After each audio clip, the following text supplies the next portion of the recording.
Throughout his first 1798 essay and all subsequent revisions of it, Malthus consistently draws a sharp distinction between two groups or levels of people in advanced states such as the countries of Europe.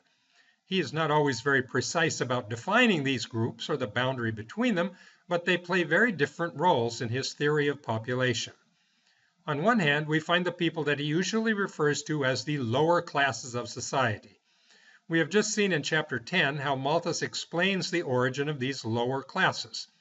In other places, he also refers to these same people as the laboring classes.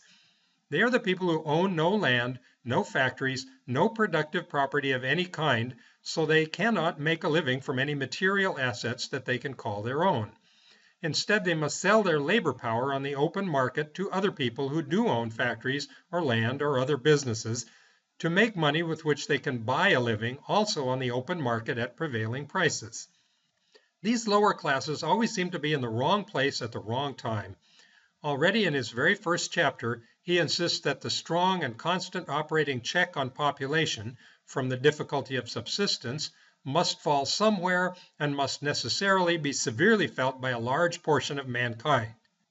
We don't have to guess which portion of mankind he means. He means the laboring classes, as he makes clear immediately in chapter 2. At that point, however, when he introduces the distinction between the classes of owners and workers, he makes clear that the dangers are quite different for the two groups. The fears raised among the classes of owners amounts to various kinds of inconvenience, loss of status, or lifestyle changes, not fears of starvation or other causes of death. Will he not lower his rank in life? Will he not subject himself to greater difficulties than he at present feels? Still following his sermonizing habits, he circles back to this point again in chapter 4.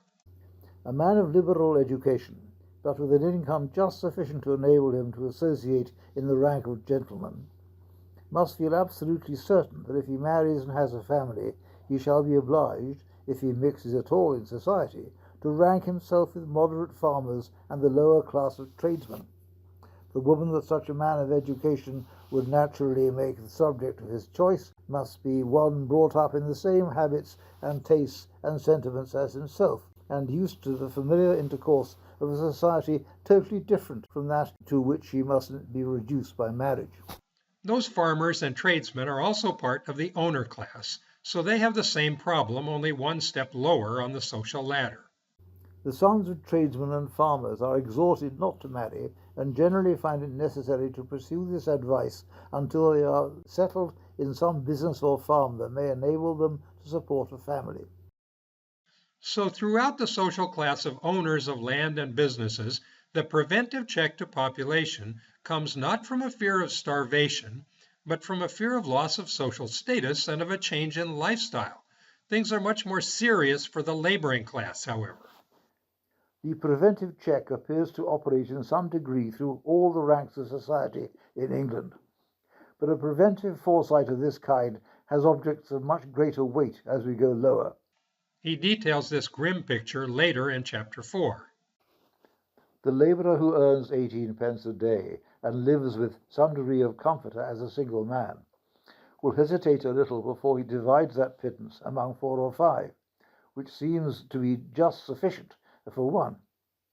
He must feel conscious, if he thinks at all, that should he have a large family, and any ill luck whatever, no degree of frugality, no possible exertion of his manual strength could preserve him from the heart-rending sensation of seeing his children starve, or of forfeiting his independence and being obliged to the parish for their support.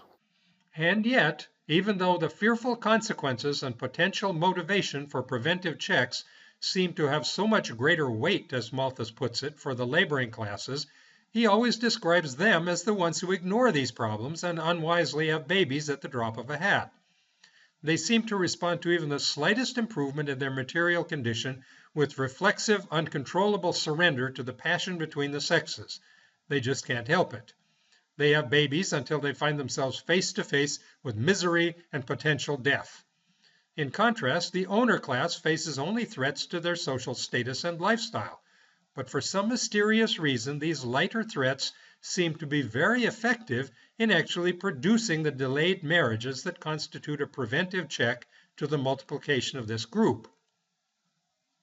If everyone in both of these social classes reacted in a purely logical and enlightened way to the relative seriousness of the dangers posed by too large a family, then surely the class of owners should be the ones who unwisely give in to the passion between the sexes when they should not. All they lose is a level or two of social position. Nobody starves. The laboring classes should be more terrified for good objective reasons and should be much more rigorous about preventive checks. But of course, Malthus knows, just as we do, that this is not the way of the real world. Today, as in 1798, the rich get richer and the poor get babies. What is wrong with these people? Why are the laboring classes seemingly blind to the dangers, unable to exercise moral restraint? The only answer that Malthus gives to this question in his original essay comes much later, at the end of chapter 14. When he repeats his basic thesis about the power of population yet again, this time he gives us a hint about what the problem seems to be with these lower classes. The lower classes of people in Europe may at some future period be much better instructed than they are at present. They may be taught to employ the little spare time they have in many better ways than at the alehouse. They may live under better and more equal laws than they have hitherto ever done. But it is not in the nature of things that they can be awarded in such a quantity of money or subsistence as will allow them all to marry early, in the full confidence that they shall be able to provide with ease for a numerous family. Later in his life, Malthus indeed championed the idea of public education for everyone, including the poor, as a step in the right direction. But in this first essay, he is still not getting to the real point. What is needed is not enough food for the lower classes to marry early and have a numerous family. What is needed is some way of transforming the way that they see the world, so that they think and behave like the class of owners who are more successful at preventive checks to population, who marry later and have fewer children even when there is no threat of starvation or poverty, but only some relative loss of social status. How can we get the laboring classes to think and behave like that? This is the real problem, even though in the first essay of 1798, Malthus never seems to recognize this, let alone provide any solution to it. The solution that he does eventually provide in a later edition of his book actually makes an appearance in this first essay. But the way that Malthus describes it at this point in his career prevents him from following it up to its logical conclusion.